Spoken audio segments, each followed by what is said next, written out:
অতঃপর যখন যাদের সাথে তোমরা উপভোগ করবে, অর্থাৎ যাদের মা, এখানে মা মানে মান, ফামানিস্তম তাতুম, অর্থাৎ যাদেরকে তোমরা উপভোগ করবে, মিনহুন্না ওই নারীদের মধ্যে হতে, আতুহুন্না উজুরুন্না ফারিদা, তাদেরকে নির্ধারিত মহারণা পরিশোধ করে দাও।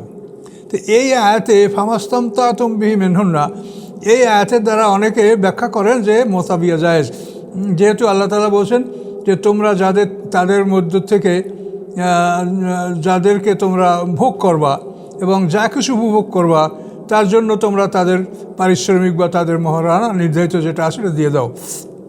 এই আয়াত দ্বারা তার এই কথাটা বলতেছে।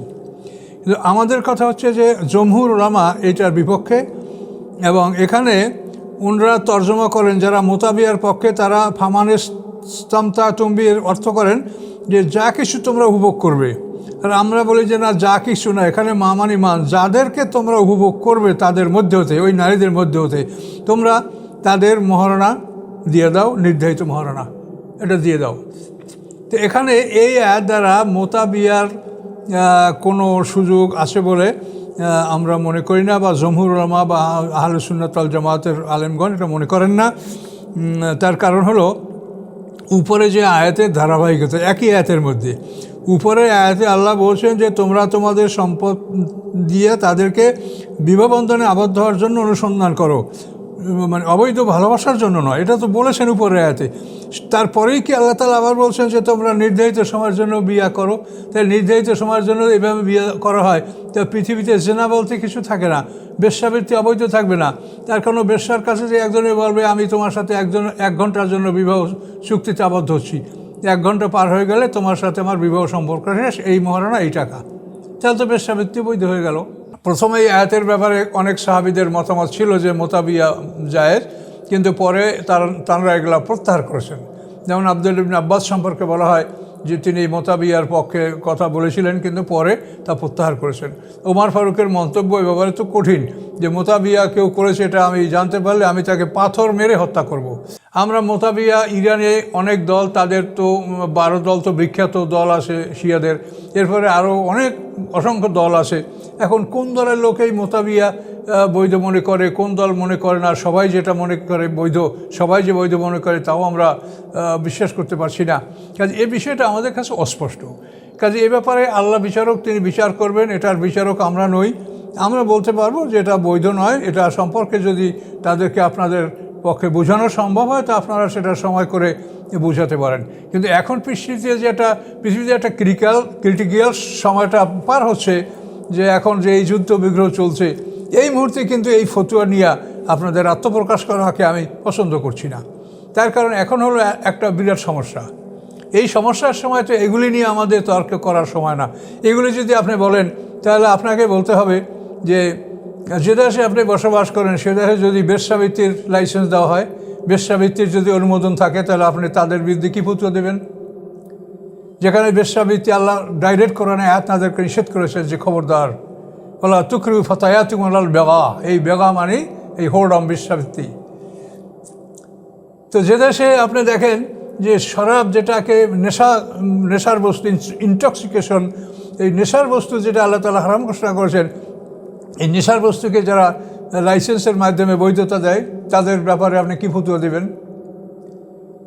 তা মোতাবিয়ার জন্য মানুষ কাফের হইলে এগুলি যারা করে তারা কি হবে? ইহুদি খ্রিস্টানদের সাথে বন্ধুত্ব করলে তারা কি হবে? তো ডাইরেক্ট কোরআনে আয়াতে নিষেধ। অন্যায়ভাবে যারা মানুষের সম্পদ ভক্ষণ করে তাদের ব্যাপারে ফতুয়া কী হবে বলেন? তাহলে এখন এই সমস্ত বিষয় নিয়ে কারোর বিরুদ্ধে একটা সংকটময় সময় একটা ফতুয়া দেওয়া, এটা আপনাদের বিবেকের কাছে আমি প্রশ্ন করছি, যেটা আপনারা ভেবে দেখেন।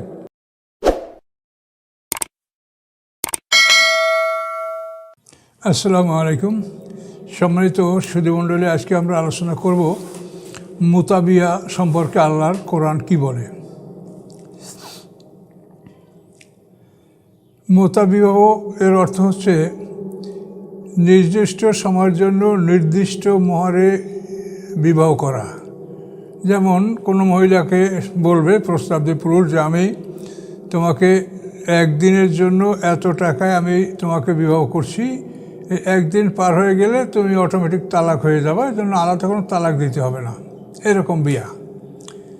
কেউ 1 ঘন্টার জন্য বলতে পারে, কেউ 1 দিনের জন্য, কেউ 1 মাসের জন্য। এবং যে সময়টা নির্ধারিত করবে ওই সময়টা শেষ হলে আপনি বিয়ে শেষ হয়ে যাবে, তালাকের প্রয়োজন হবে না। তো এই ধরনের বিবাহ সম্পর্কে আল্লাহর কোরআন কি বলে এবং এ ব্যাপারে আমরা বিষয়টা বোঝার চেষ্টা করব ইনশাল্লাহ।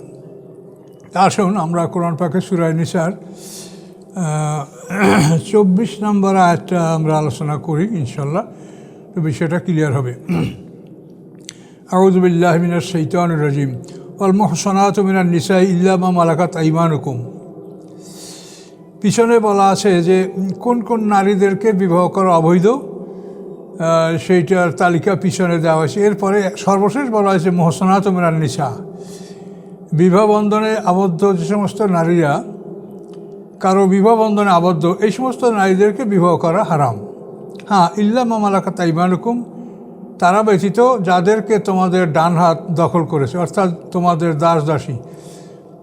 যে সমস্ত মহিলারা স্বামীর সাথে বিবাহ বন্ধনে আবদ্ধ হয়েছে, তারা তাদের স্বামী কাফের মুশরিক, এমত অবস্থায় এই মহিলারা যদি মুসলমানদের হাতে বন্দী হয় তাহলে তারা তাদের স্বামীর সাথে বিবাহ বন্ধনে আবদ্ধ হওয়া সত্ত্বেও এই নারীদের যখন মুসলমানদের হাতে তারা বন্দী হবে তখন তারা দাস দাসীতে পরিণত হবে এবং তাদের বিধান হবে দাস দাসীর বিধান। তাদের বিবাহর কোনো আর মূল্য থাকবে না, বিবাহ তাদের সমাপ্ত, শেষ। তারা দাস দাসীতে পরিণত হবে এবং দাস দাসীর যে বিধান আছে সেই বিধানের অন্তর্ভুক্ত তারা হবে। এটা আল্লাহ এখানে বলছেন যে বিবাহিত নারীরা হারাম, কিন্তু যারা ইল্লা মা মালাকাত আইমানুকুম, যাদেরকে তোমাদের ডান হাত দখল করেছে, তোমরা ডান হাতের বলে যাদের মালিক হয়েছে, অর্থাৎ যুদ্ধে তাদেরকে তোমরা তাদের স্বামীদেরকে পরাজিত করে তোমরা তাদেরকে দাস দাসীতে পরিণত করেছো, এরা বিবাহিত থাকলেও এদের ব্যাপারটা দাস দাসীর হুকুমই আসবে। এরা মানে অন্যান্য বিবাহিত নারীদের মতো এদের আদেশ থাকবে না। কেতাব আল্লাহ আলাইকুম, আল্লাহ বলে এটা বিধান, কেতাব মানে আইন, বিধান আল্লাহর তোমাদের উপরে আল্লাহর এটা বিধান। তো এটা আল্লাহ তাআলা পূর্ববর্তী যে নারীদেরকে বিবাহ করা হারাম এইটার প্রসঙ্গে এই কথাটা বলেছেন। তো দাস দাসীর প্রসঙ্গ তো অনেক বড় প্রসঙ্গ, সেটা আমার অন্য ভিডিওতে আসে, আপনারা দেখতে পারবেন যে দাস দাসীর বিষয়টা একটা বড় বিষয়। তাদের স্বামী থাকলেও যদি তারা এভাবে বন্দী হয়ে যায় তাহলে যারা তাদেরকে যখন বন্টন করা হবে গনিমতের মাল হিসেবে, তখন তারা যাদের দখলে যাবে তারা দাসী হিসেবে তাদের সাথে আচরণ করতে পারবে এবং তাদের ইস্তেবরা অর্থাৎ তাদের রেহেম পবিত্র করার জন্য 1 মাস পর্যন্ত তারা তাদেরকে অপেক্ষা করবে। অর্থাৎ যেরকম তালাকপ্রাপ্তা মহিলারা 3 হাজ অপেক্ষা করতে হয় পুনর্বিবাহের জন্য, তো এই সমস্ত নারীরা তাদের মালিকের হস্তগত হওয়ার পরে 1 মাস পরেই তাদের ইস্তেবরা অর্থাৎ তারা দাসীদের সাথে যে বিধান এই বিধান অনুযায়ী তাদের সাথে তারা আচরণ করতে পারবে। তো আল্লাহ বলছেন কেতাব আল্লাহ আলাইকুম, এটা আল্লাহর বিধান তোমাদের উপরে। তো এগুলি ছাড়াও উহিল্লা লাকুম মা ওয়ারা'a যালিকুম, বৈধ করা হয়েছে তোমাদের জন্য এই যাদেরকে উল্লেখ করা উল্লেখিত ব্যক্তিরা, উল্লেখিত ছাড়া অন্য সবাই তোমাদের জন্য বৈধ। উহিল্লা লাকুম, হালাল করা হয়েছে তোমাদের জন্য মা ওয়ারা'a যালিকুম, এদের বাইরে যারা আছে, অর্থাৎ যাদেরকে মুহররম হিসেবে উল্লেখ করা হলো এর বাইরে যারা আছে তাদেরকে তোমাদের জন্য হালাল করা হয়েছে। কীভাবে? আনতাবতাগু বিআমওয়ালিকুম, তোমরা অনুসন্ধান করবে তাদেরকে তোমাদের সম্পদের সাহায্যে, অর্থাৎ তোমরা মহারণা দিয়ে তাদেরকে বিয়া করবে। মুহসিনিনা, এবং তোমরা বিবাহ বন্ধনে আবদ্ধ হবে। গায়রা মুসাফিরিন, তোমরা অবৈধ সম্পর্কে লিপ্ত হবে না। সাফা শব্দ অর্থ পানি নির্গত করা, অর্থাৎ শুধু তোমাদের কামভাব চরিতার্থের জন্য অর্থ করে ব্যয় করে তাদের সাথে সিক্রেট কনকিউবাইন বা গোপন বন্ধুত্ব করা বা প্যারামুর সৃষ্টি করা, এভাবে যেন তোমরা না করো। তোমরা ওয়েডলক মানে পবিত্র বিবাহ বন্ধনে আবদ্ধ হবে এবং অবৈধ ভালোবাসায় লিপ্ত হবে না, এটা আল্লাহ বলেছেন। ফামাস্তামতা তুমি, অতপর যখন যাদের সাথে তোমরা উপভোগ করবে, অর্থাৎ যাদের মা, এখানে মা মানে মান, ফামানিস্তামতা তুম অর্থাৎ যাদেরকে তোমরা উপভোগ করবে, মিনহুন্না ওই নারীদের মধ্যে হতে ফাতুহুন্না উজুরুন্না ফারিদা তাদেরকে নির্ধারিত মহারণা পরিশোধ করে দাও। তো এই আয়াতে ফামাস্তামতা তুমবিহি মিনহুন্না এই আয়াতের দ্বারা অনেকে ব্যাখ্যা করেন যে মোতাবিয়া জায়েজ, যেহেতু আল্লাহ তাআলা বলছেন যে তোমরা তাদের মধ্য থেকে যাদেরকে তোমরা ভোগ করবা এবং যা কিছু উপভোগ করবা তার জন্য তোমরা তাদের পারিশ্রমিক বা তাদের মহারণা নির্ধারিত যেটা আছে সেটা দিয়ে দাও। এই আয়াত দ্বারা তার এই কথাটা বলতেছে। কিন্তু আমাদের কথা হচ্ছে যে জমহুর উলামা এটার বিপক্ষে, এবং এখানে উনরা তর্জমা করেন যারা মোতাবিয়ার পক্ষে, তারা ফামানিস্তামতা তুমবির অর্থ করেন যে যা কিছু তোমরা উপভোগ করবে। আর আমরা বলি যে না, যা কিছু না, এখানে মামানি মান, যাদেরকে তোমরা উপভোগ করবে তাদের মধ্যে হতে, ওই নারীদের মধ্যে হতে তোমরা তাদের মহারণা দিয়ে দাও, নির্ধারিত মহারণা এটা দিয়ে দাও। তো এখানে এই আয়াত দ্বারা মোতাবিয়ার কোনো সুযোগ আছে বলে আমরা মনে করি না, বা জমহুর উলামা বা আহলে সুন্নাত ওয়াল জামাতের আলেমগণ এটা মনে করেন না। তার কারণ হলো উপরে যে আয়াতের ধারাবাহিকতা, একই আয়াতের মধ্যে উপরে আয়াতে আল্লাহ বলছেন যে তোমরা তোমাদের সম্পদ দিয়ে তাদেরকে বিবাহ বন্ধনে আবদ্ধ হওয়ার জন্য অনুসন্ধান করো, মানে অবৈধ ভালোবাসার জন্য নয়, এটা তো বলেছেন উপরে আয়াতে। তারপরেই কি আল্লাহ তাআলা আবার বলছেন যে তোমরা নির্ধারিত সময়ের জন্য বিয়া করো। তাই নির্ধারিত সময়ের জন্য এইভাবে বিয়ে করা হয়, তো পৃথিবীতে জেনা বলতে কিছু থাকে না, বেশ্যাবৃত্তি অবৈধ থাকবে না। তার কোনো বেশ্যার কাছে যে একজনে বলবে আমি তোমার সাথে 1 ঘন্টার জন্য বিবাহ চুক্তিতে আবদ্ধ হচ্ছি, 1 ঘন্টা পার হয়ে গেলে তোমার সাথে আমার বিবাহ সম্পর্ক শেষ, এই মহারণা এই টাকা, তাহলে তো বেশ্যাবৃত্তি বৈধ হয়ে গেল। হোরডম, প্রস্টিটিউশন, এই যেগুলি আল্লাহ তাআলা কোরআনে কঠিনভাবে নিষেধ করেছে, সেগুলি তাহলে আপনি কিভাবে নিষেধ করবেন? তাহলে কি সব জায়েজ? কাজে এই জন্য আমরা কখনোই মোতাবিয়ার পক্ষে নই। তারপরে এই আয়াতের মধ্যে একটু অস্পষ্টতা আসে যে এখানে তোমরা যা কিছু উপভোগ করো এই অর্থ হবে, না যাদেরকে উপভোগ করো এই অর্থ হবে। তো আমরা বলি এখানে মা মানে মান, কোরআনে বহু নিদর্শন আছে যে মা অর্থ মানের, মা দ্বারা মানের অর্থ অসমা এ অমা বানাহা, আকাশের শপথ এবং যিনি আকাশ সৃষ্টি করেছেন। সে অমান বানাহা, সেখানে অমা বানাহা, এই মা মানি মান। এভাবে কোরআনে অসংখ্য জায়গায় মা মানি মান মানের অর্থে ব্যবহৃত হয়। কাজে এখানে মায়ের অর্থ মান, অর্থাৎ ফামানিস্তাম তামতুম, তোমরা যাদেরকে উপভোগ করবে ওই নারীদের মধ্যে হতে তাদেরকে তোমরা নির্ধারিত মহার পরিশোধ করে দাও। স্পষ্ট কথা, এখানে যা কিছু না, এটা মা মানে মান। তাহলে মোতাবিয়ার কোনো সম্ভাবনা এই আয়াতের মধ্যে নাই। এরপরেও যদি মনে করেন যে আয়াতের মধ্যে কিছু অস্পষ্টতা আছে, যে তোমরা যা কিছু উপভোগ করবে তাদের মূল্য দেওয়া, যা কিছু মানে তাহলে তো অল্প সময়ের জন্য উপভোগ করা যাবে, এটা অনেকে মনে করেন। তো এটা সম্পর্কে তাফসীরকাররা যা বলেছেন যে প্রথমে এই আয়াতের ব্যাপারে অনেক সাহাবীদের মতামত ছিল যে মোতাবিয়া জায়েজ, কিন্তু পরে তাঁরা এগুলা প্রত্যাহার করেছেন। যেমন আব্দুল্লাহ ইবনে আব্বাস সম্পর্কে বলা হয় যে তিনি মোতাবিয়ার পক্ষে কথা বলেছিলেন, কিন্তু পরে তা প্রত্যাহার করেছেন। ওমর ফারুকের মন্তব্য এই ব্যাপারে তো কঠিন, যে মোতাবিয়া কেউ করেছে এটা আমি জানতে পারলে আমি তাকে পাথর মেরে হত্যা করব।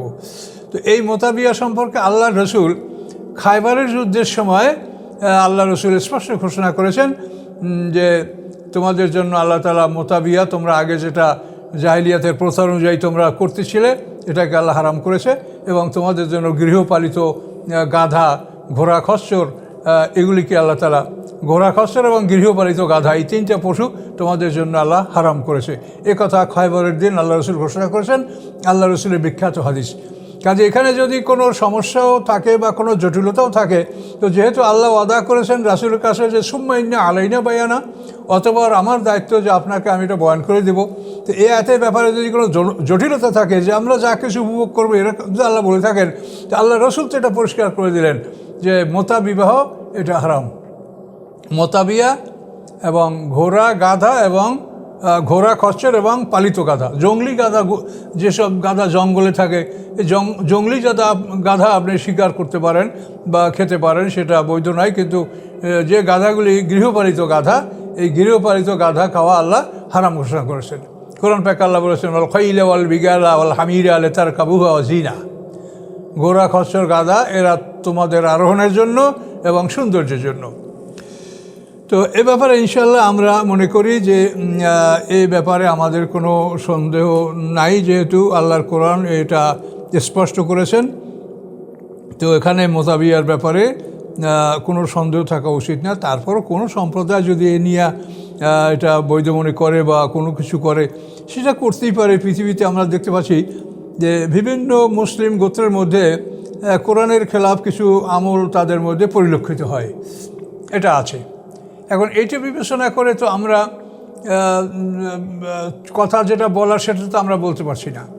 আমরা মোতাবিয়া ইরানে অনেক দল, তাদের তো 12 দল তো বিখ্যাত দল আছে শিয়াদের, এরপরে আরও অনেক অসংখ্য দল আছে। এখন কোন দলের লোকেই মোতাবিয়া বৈধ মনে করে, কোন দল মনে করে না, সবাই যেটা মনে করে বৈধ, সবাই যে বৈধ মনে করে তাও আমরা বিশ্বাস করতে পারছি না। কাজে এই বিষয়টা আমাদের কাছে অস্পষ্ট। কাজে এ ব্যাপারে আল্লাহ বিচারক, তিনি বিচার করবেন, এটার বিচারক আমরা নই।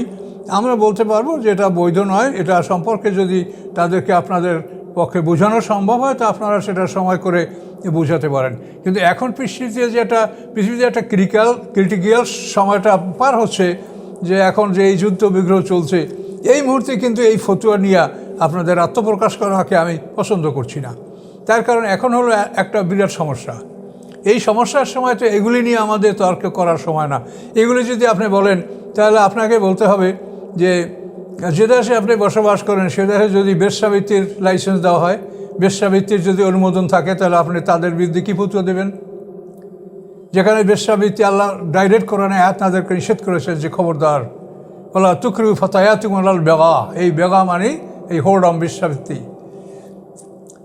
তো যে দেশে আপনি দেখেন যে শরাব, যেটাকে নেশার বস্তু, ইনটক্সিকেশন, এই নেশার বস্তু যেটা আল্লাহ তাআলা হারাম ঘোষণা করেছেন, এই নেশার বস্তুকে যারা লাইসেন্সের মাধ্যমে বৈধতা দেয় তাদের ব্যাপারে আপনি কী ফতোয়া দেবেন? মোতাবিয়ার জন্য মানুষ কাফের হইলে এগুলি যারা করে তারা কি হবে? ইহুদি খ্রিস্টানদের সাথে বন্ধুত্ব করলে তারা কি হবে? তো ডাইরেক্ট কোরআনে আয়াতে নিষেধ। অন্যায়ভাবে যারা মানুষের সম্পদ ভক্ষণ করে তাদের ব্যাপারে ফতোয়া কী হবে বলেন? তাহলে এখন এই সমস্ত বিষয় নিয়ে কারোর বিরুদ্ধে একটা সংকটময় সময় একটা ফতোয়া দেওয়া, এটা আপনাদের বিবেকের কাছে আমি প্রশ্ন করছি, যেটা আপনারা ভেবে দেখেন। এরকম তো সমস্যা আমাদের মধ্যে আছে, কী জবাব দেবেন? ইয়া আইয়ুহাল্লাযীনা আমানু ইন্না কাসীরাম মিনাল আহবারি ওয়ার রুহবানি লা ইয়াকুলুনা আমওয়ালান নাসি বিল বাতিল। এই যে আল্লাহ বলেছেন ইহুদি খ্রিস্টানদের অধিকাংশ আলেম মুসলমানের পীর দরবেশ অন্যায়ভাবে সম্পদ ভক্ষণ করে, এটা হারাম না? তো এদের বিরুদ্ধে আপনি কী বলবেন? ইহুদি খ্রিস্টানদের সাথে যারা বন্ধুত্ব করে তারা ইহুদি খ্রিস্টান না? আল্লাহ কোরআনে বলে নাই? এদের বিরুদ্ধে আপনি কী ফতোয়া দিবেন? যারা মদের লাইসেন্স দেয়, মদের বৈধতার লাইসেন্স দেয়, যারা বেশ্যাবৃত্তির বৈধতার লাইসেন্স দেয়, তাদেরকে আপনি কী বলবেন? কাজে এগুলি এখন যে সময়টা পৃথিবীতে চলছে, এটা আপনার এই ফতুয়া দেওয়ার সময় না। ফতুয়ার ব্যাপারটা আল্লাহ তাআলা বিচার করবেন।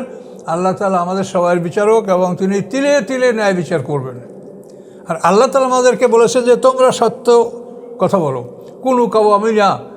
কুনু কাওয়ামিনা বিল কিসত শুহাদা লিল্লাহ। সূরা নিসার 135 নম্বর আয়াতে বলেন যে তোমরা সত্যের উপরে ন্যায় বিচারের উপরে প্রতিষ্ঠিত হও। কাওয়ামিনা বিল কিসত, কিসত মানে ন্যায় বিচার। তোমরা ন্যায় বিচারের উপরে অবিচল থাকো, প্রতিষ্ঠিত থাকো। শুহাদা লিল্লাহ, আল্লাহর উদ্দেশ্যে তোমরা সাক্ষী দিতে হও। তা আমাদেরকে তো ওয়ালা আলাল ওয়ালিদাইনি ওয়াল আকরাবিন ওয়ালা আনফুসিকুম আবিল ওয়ালিদাইনি ওয়াল আকরাবুন, সেই সাক্ষীটা যদি তোমার নিজের বিরুদ্ধে হয়, তোমার আত্মীয় স্বজনের বিরুদ্ধে হয়, পিতামাতার বিরুদ্ধে হয়, তুমি সত্য সাক্ষী দাও। কুনু কাওয়ামিনা বিল কিসত শুহাদা লিল্লাহ। তো আমাদেরকে তো আল্লাহ সত্য সাক্ষী দিতে বলছেন। তাহলে এখন আপনি ইরানের বিরুদ্ধে যদি এই অপরাধের কারণে তাদেরকে কাফের ফতোয়া দেন, তাহলে অন্যদের বিরুদ্ধে ফতোয়া আপনি দেন, পারবেন দিতে? কাজে এই সময়টায় আপনারা এগুলি না করে দেখেন, একটা জাতি তাদেরকে ধ্বংস করছে কারা? ইহুদিরা। এই ইহুদিদের সম্পর্কে আমি আলোচনা দিয়েছি, আরও ইনশাল্লাহ দিব। পৃথিবীর বুকের সবচাইতে অভিশপ্ত জাতি হলো ইহুদি, এবং মুসলমানদের সবচাইতে বড় শত্রু হলো ইহুদি। ইন্না আসাদ্দান নাসি আদাওয়াতাল লিল্লাযীনা আমুল ইয়াহুদা ওয়াল্লাযীনা আশরাকু। দুইটা দলের কথা আল্লাহ কোরআনে বলেছেন যে মুসলমানদের জন্য কঠিন শত্রু পৃথিবীতে দুটো জাতি, একটা হলো ইহুদি আর একটা হলো মুশরিক। এখন সে ইহুদিদের সাথে যারা বন্ধুত্ব করে, ইহুদিদেরকে যারা প্রকাশ্যে গোপনে সাহায্য করে, সহযোগিতা, তাদেরকে কি ফতোয়া দেবেন আপনি?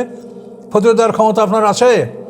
কাজেই আপনি এই সময় মানুষের মধ্যে এই ধরনের কথা বলে বিভ্রান্তি সৃষ্টি না করে, যাতে জুলুম বন্ধ হয়, যাতে অত্যাচার বন্ধ হয়, যাতে গাজায় ফিলিস্তিনে এই যে নির্মমভাবে মানুষদেরকে হত্যা করা হচ্ছে, লক্ষাধিক মানুষকে অন্যায়ভাবে, নারী পুরুষ শিশু অন্যায়ভাবে হত্যা করা হয়েছে এবং হচ্ছে, এগুলির ব্যাপারে আপনারা কথা বলেন। এই সমস্ত বিষয়ে বলাটার আপনার যদি সময় হয় তো আপনি সময় সুযোগ করে সেটা তখন বলবেন, কিন্তু এখন সময়, এইটা বলার সময় এখন না। এবং এইটা বলে আমাদের মধ্যে বিভক্তি সৃষ্টি করা এটা ঠিক না। এটা আপনি ভেবে দেখেন যে আমরা নিজেরা কত কত অপরাধের মধ্যে জড়িত হয়ে আছি। কাজে এই জন্য মোতাবিয়া আমরা অবৈধ মনে করি, এবং কোরআন থেকে আমরা এটা প্রমাণ করছি যে মোতাবিয়া কোনোভাবে বৈধ নয়।